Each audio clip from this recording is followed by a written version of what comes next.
Soul Savers were playing with my band Depeche Mode on a 2009 tour that we did, and they were opening for us a number of shows, and which was through a mutual friend that suggested it. That was Martin the Noble, and it kind of worked out. And so I'd sit on the side of the stage most nights and watch Mark up there singing the songs, and thoroughly enjoyed it. And one night, Rich and I were just, I think, in a hallway before a show. This is Rich Machin. Yeah, Rich Machin and half of the team, and we were just chatting before a show and started talking about the writing process. And it turned out that we had a very sort of similar process in writing, and the way that he had written in the past with Mark was very similar to the way that I like to write with people.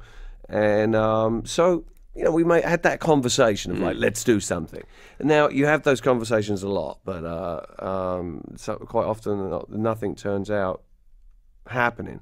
But shortly after I'd finished that tour, sure enough, I got a call from Rich, and he said, "I've got something. I've got something I can send you, and are you interested?" So I said, "Send it to me, and I'll see if I'm feeling it, and see what happens." And no strings attached, and it was really like that. And that process continued for about a year, and by the end of that year, we realised we had more than enough for a record, and what seemed to be was going to could possibly be a great record.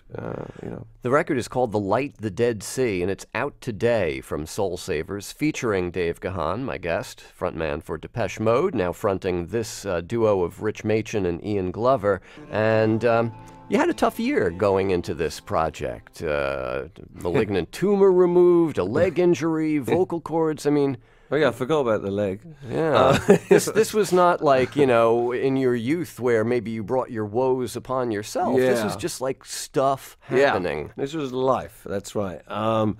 Well, look, these things they say will make you stronger, but and I do feel that as well, and I also feel that they're constant reminders. You're human, and you're going to have obstacles that you're going to have to climb over, and things that happen in life that are out of your control. Now, they also give you they're food for thought. They make you think about a lot of stuff, what's important and what's not really important.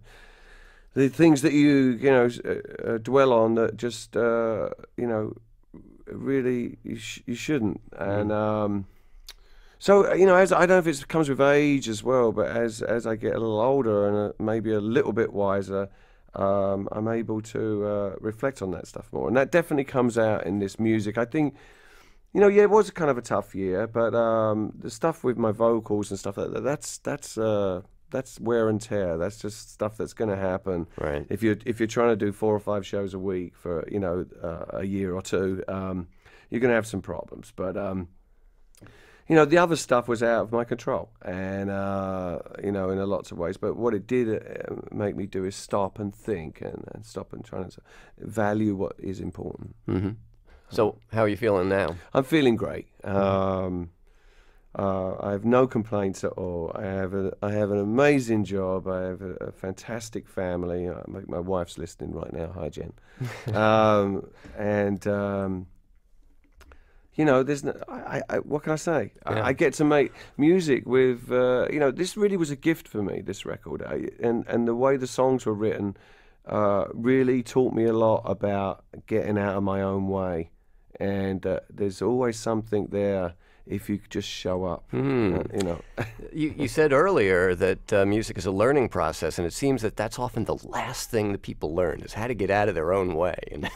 Yeah, and music, music really it's like a gift. It just is floating around there. I really do believe that. Look, that's not to say not got to put some work into it. You got to put some work into it. But look, Rich, when Rich kind of gave me these things, they were gifts, and there was never a moment when he and I had a conversation on the phone where it's like, all right, well, what do you want me to do with this? I don't really know what to do, or there wasn't any of that trying to figure it out. It was really just quite pure. And what are you left with? Do you hear this as an album or as a collection of songs? It's definitely an album now. I mean, it started out as a collection of songs, or it started out as a writing, kind of like a process of writing and learning from that, really. We didn't sit down and say, let's make a record. It was just to see if we can write some songs together.